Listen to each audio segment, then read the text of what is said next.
Hey friends, welcome back to the channel. I'm Kody from Mr. 4am Builds, and in today's video I'm going to build another basement bar, because who doesn't love beers with the boys in the basement? So this one's got some black shiplap, it's got a foot rail on it, it's got a very neat butcher block top that I bought, and I think it's a very approachable project of anybody at any skill level. And at the end, there's a little surprise that I'm going to show you that relates back to another video. So stick along, see how I do it.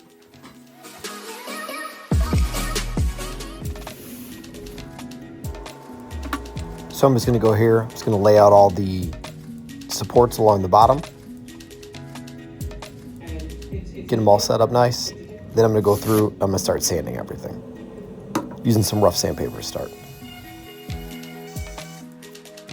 Now that I've finished sanding, there's a few spots where the butt joints line up that I'm just really not too happy about. So what I'm gonna do is I'm gonna take some putty and I'm just gonna fill all those in, and then I'll be able to sand them down. And I'm gonna practice on this bottom side, because if it doesn't look good, nobody's ever gonna know. While I was sanding, also painted these. Those are gonna go on the edge.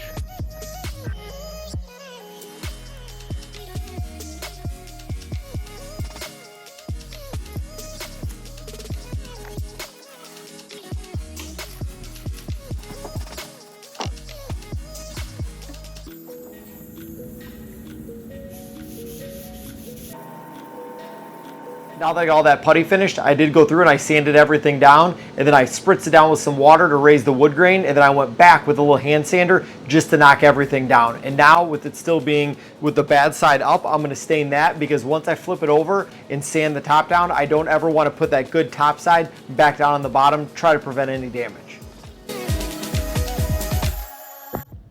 That was pretty cool. Well, if the camera would focus, maybe. Hey, there we go. Here I'm also just pulling some measurements for roughly about how big I want the legs. Here I just got my miter box set up, little stop block, banging it out real quick. If you want to see how to build that, there's a video in the playlist.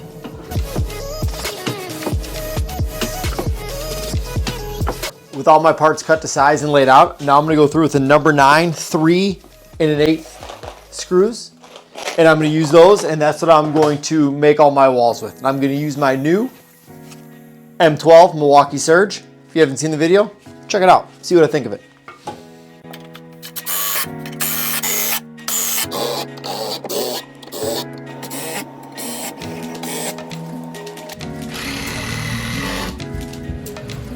So now with all the walls put together, what I'm gonna do is I'm gonna bring the long sides back up here, and I'm gonna put some adjustable feet on there so that no matter how wonky the floor is, I can level it all out and it'll all be good. And then I'm also gonna put what's called a California corner inside of the wall, so that your stud goes like this, and then you have another one that goes sideways, so that when you put the two walls together, you can get a really good secure piece there. But I'll mock it all up, but I'm not gonna leave it in its final resting place until I take it to the house. So this is the California corner that I was talking about, and then when this other 2x4 comes in, it'll sit right here. You got plenty of room to screw it in from the back. And now what I'm gonna do when I go to put the feet on is I'm just gonna find a mark right in here. I'm gonna drill through with a 1/2-inch drill bit, and then these pieces screw down and they tighten in, and that's where the feet are gonna go.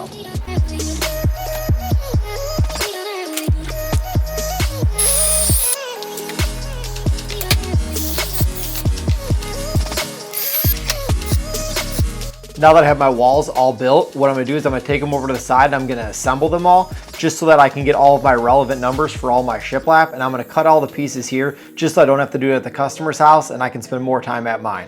And also, I'm not worried about the corners being too tight, because there's approximately a 1" by 1" L channel going on the corners. So it'll cover all those sides up and it'll look perfect. So when I go to cut these all down, I'm gonna drag them over to the side, and I'm just gonna cut the angle on the one side of them first to start. And then I'm gonna pull the tape measure and I'm gonna mark them. And this is the part that's a little bit tedious, because you have to repeatedly mark them and mark them and mark them, because my setup isn't long enough for a stop block on that.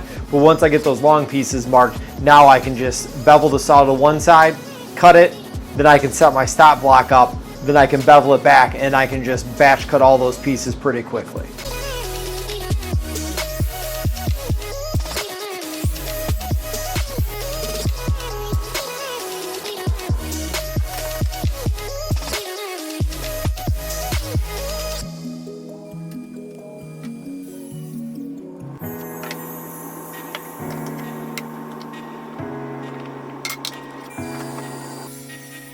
All right, so what I'm gonna do now I have everything cut is I'm going to take the pieces and I'm gonna set them on here and I'm gonna stack them from bottom to top and get my spacing perfectly so that if I have to pull this bottom one down, that's fine because I know I have a little extra room at the bottom.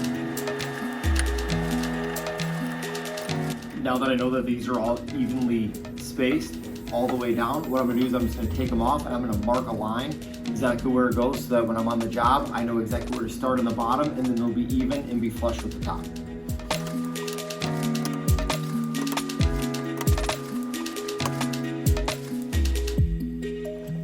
It's really nice having all these pieces already pre-assembled, so when you go to the basement, you can just start screwing them all together. This chair helps out a lot. I really like it. If you don't get one, if you don't have one, get one. And keep watching, because I really want a Viper chair. But they're too expensive, but I want one.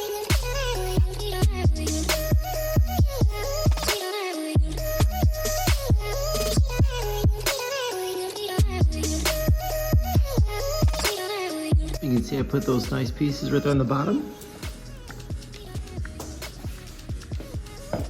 And here they're on the top. Yep, they're on the wrong side.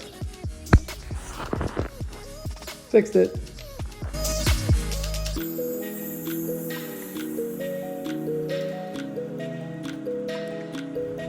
Now 2 levels are not necessary, but they make it really nice for times like this. Here I'm just putting a healthy amount of PL Premium on here to help hold everything. Just gonna take my time and go right on those lines. I'm just gonna double check with my level, make sure everything's all good, and just start nailing them together. And I love to use carpenter's pencils right here. I feel that's a good little gap that it leaves in there. Nice and even all the way up there.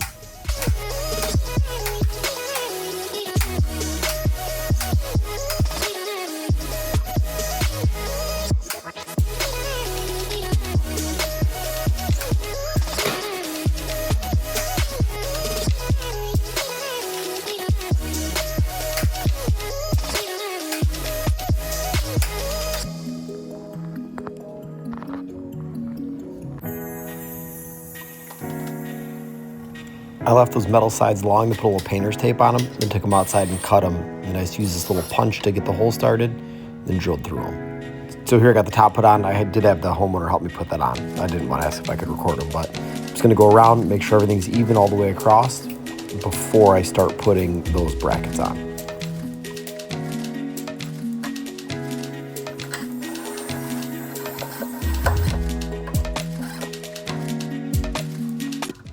The screws here that go into the top aren't the longest screws, so I mean, I don't know if I'd want to pull up completely on that side, but it definitely keeps everything steady and takes any of the wiggle out of it.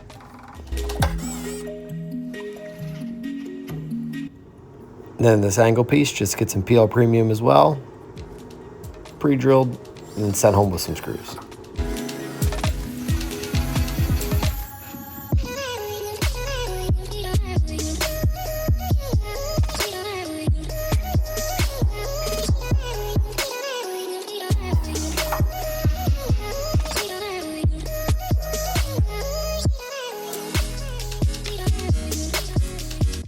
As you can see here, I added that black pipe as like a little foot rail. Definitely just adds somewhere to put your foot, helps people from kicking it. Didn't get to film it, but it's on there. I think it looks really nice. Just make sure you clean off all the glue from the stickers on those things. So what I told you to stick around for, did you notice that gray bar that they had along the back? Well, as soon as I got done with that project, he asked me, hey, can you build me some shelves and backsplash this? Yeah, of course I can. The contractor was supposed to do it, but they were dinking him around at the end, this, that, and the other. You know how it all goes. He just wanted the project to be over. So he flat out told me, hey, this is what I can afford to pay you to do it. Yeah, I'll do it for that. Was it less than I would normally charge? It was, but it's not always about making the most money. It's about taking care of your customers. So I hope you guys enjoyed the video, learned something along the way, or at least were entertained. In the meantime, get out there, buy cool tools, build cool stuff, and tell your friends about it. See you. Hope you're entertained.